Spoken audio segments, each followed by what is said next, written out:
Ginisa sa pagdinig ang ilang lokal na opisyal ng Davao del Norte dahil sa isyong pagkalta sa ipinamamahaging salaping ayuda. Pinaiimbestigahan din ng Senado kung may sindikato sa likod nito. Nakatutok si Jonathan Andal.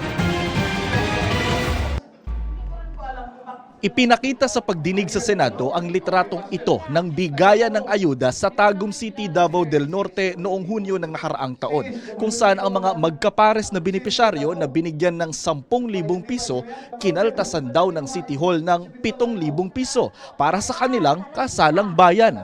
Sabi po, kunin yung 7,000 para sa singsing, bouquet, rental ng gown at cake.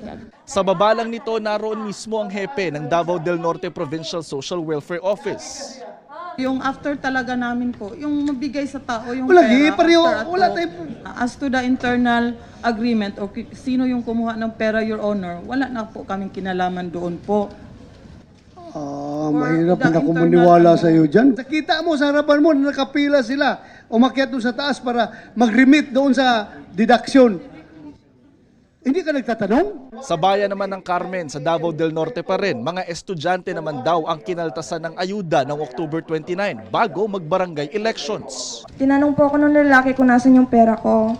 Ipinakita ko lang po, tapos kinuha niya sa kamay ko.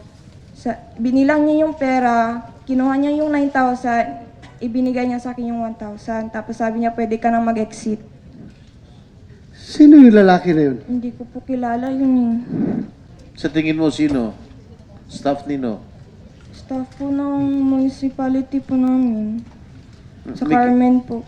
Actually, ngayon ko lang nalaman na yung incident na yan. But as far as I can recall, wala akong natanggap na text, reklamo man lang during those days. Pati rin daw ayuda ng DOLE na GIP o Government Internship Program, kinakaltasan ng ayuda ayon mismo sa taong nagkakaltas nito. 10 beneficiaries po, i-escortan po namin papunta ng Western Union. Na-orient na po sila nang matatanggap nila 12,672. Then, ang i-remit nila ang kukunin lang nila 3,000. Pag ibigay sa akin, nakasakay na po sila sa van. Then, diretso na po ako remit kay Ma'am Fair po, Ma'am Fair Sunga. Si Fier Sunga ay sinasabing konektado kay Davao del Norte Vice Governor Oyo Uy. I categorically deny all the allegations being said. I am not yet a public official at that time, and how can I have access to all those funds?